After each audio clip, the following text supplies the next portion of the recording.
This chapter was a lot of fun as we wound up focusing solely on the Kalifa and Nami battle. Of course, Chopper interrupts it a little bit at the beginning, but that's besides the point. One Piece Chapter 411, Nami versus Kalifa.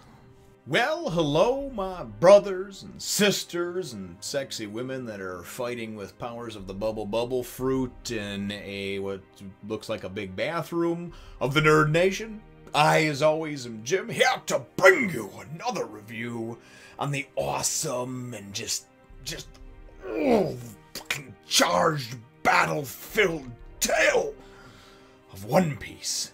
Now, our last chapter, of course, saw us with starting off Volume 43, and really Nami and Kalifa and their battle raging on. Kalifa had clearly gotten the advantage over Nami, but really at the end of the chapter it was great because as Nami was kind of just trying to duck and hide from Kalifa, all of a sudden just crazed monster Zilla Chopper just burst through the wall, and Kalifa thought that it was some kind of trick by Nami, that it was some kind of form that she had, and it was an extension of her powers.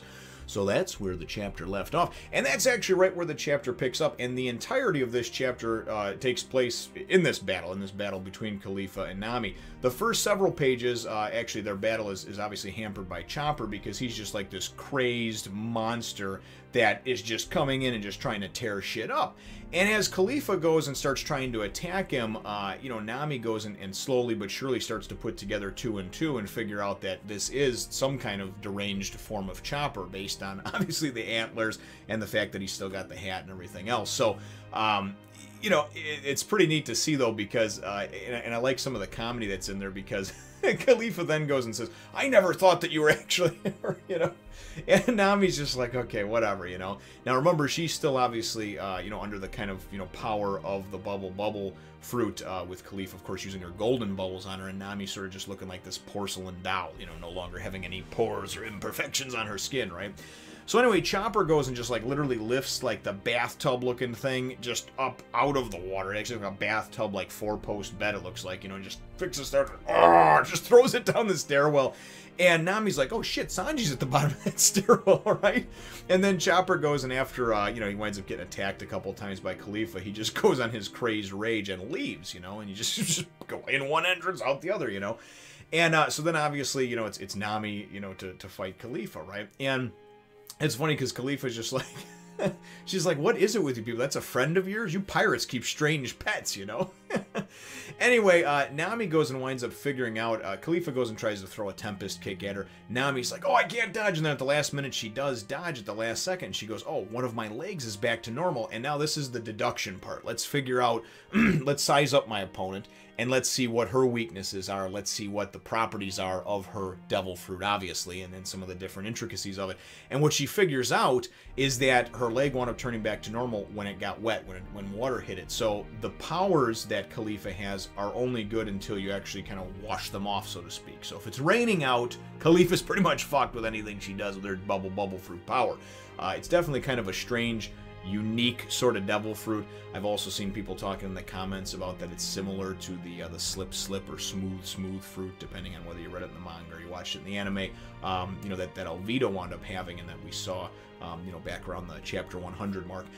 And it is in some nature. It seems like it's similar to that. But anyway, the bottom line, back to the fight, is that Nami figures out and is trying to go and desperately get to some water, right? So Kalifa's like, you know what? You may have figured out how to beat my power, but my orders are to kill you and to stop you and to kill you, and that's what I'm gonna do, So she's coming after Nami, and she winds up hitting her with this bendy finger pistol whip, and it seems like a lot of the CP9 members have their 6 powers that they can use, and then of course they have their just sort of trademark signature moves, almost like a wrestler has his trademark moves, And then it seems like some of them can actually combine those things, and we know obviously Kalifa is very proficient with using that whip that she has, and so she winds up using this bendy finger pistol whip over there, right?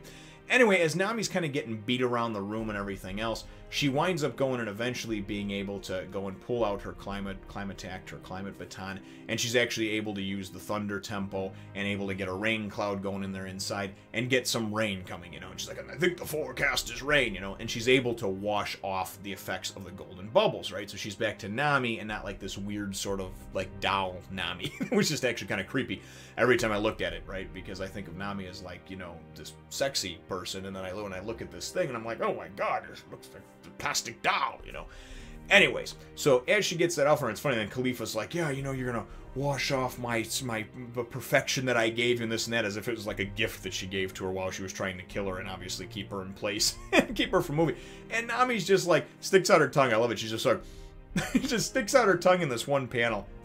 And she's just like, yeah, if you call standing around while you beat me up, you know, or you attack me, you know, being ungrateful, then hey, so be it. So anyway, as their battle goes and rages on and we get towards the end of the chapter, Nami goes and actually winds up using, you know, she uses the Mirage Tempo, right? And I think she actually calls it Fata Morgana, I think it is. And she makes several different copies of herself, right? Using, we know, obviously, the Climate Tech. And so, you know, there's her, and then there's 4 copies, 4 Mirages or whatever, and Kalifa doesn't know which one's which. And Nami goes and she says, you know what, I've been studying you and your powers, and I think now I know the secret to CP9 and their powers, right? So I thought that was kind of cool, too, and I'm interested to find out where that goes and what it is, or if it's just a simple, like, oh, yeah, you guys are egotistical, and we're able to go and beat you in some, you know, some common manner that we're already aware of. However, I know Nami's very smart, and she uses the power of deduction and reasoning within her mind and figures things out, and I think that's pretty cool. So anyway, as she uses all these you know, these mirages or what have you that she has coming there, Kalifa doesn't know, of course, which one to hit, and then she winds up going and actually firing a thunderball, and a ball of electricity from one of these, right? And Khalifa's like, and she's like, and now 5 of these are coming at you, and you don't know which one to dodge. Only one of them's real, you know, but you don't know which one to dodge. And at the end of the chapter, Khalifa looks like she just gets the shit shocked out of her by one of these, and she's like, oh no, I let my guard down.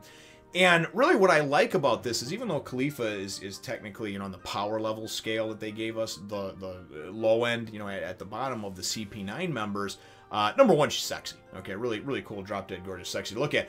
But, you know, just has that kind of sexy, sort of sultry office environment, fantasy, secretary type deal going. But other than that, her bubble fruit is actually pretty cool and unique in its own right.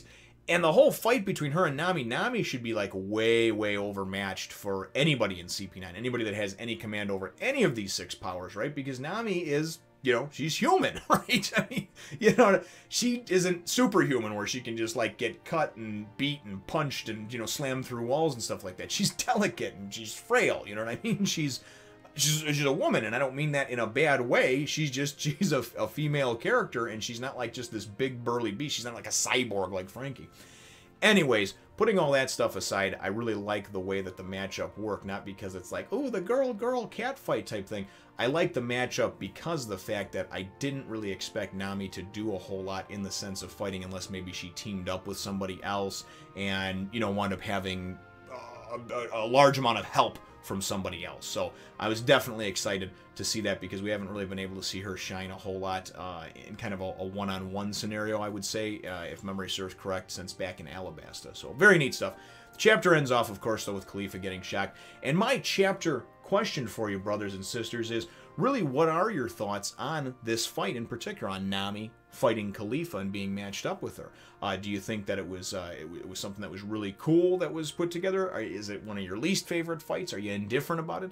Let me know what your answer to that question is in the comments down below. Feel free to hit the thumbs up, the like button if you should think that I deserve it, and subscribe if you haven't done so already.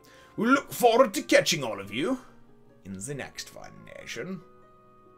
Remember to subscribe to my other channels and follow me on Twitter, Facebook, and Instagram.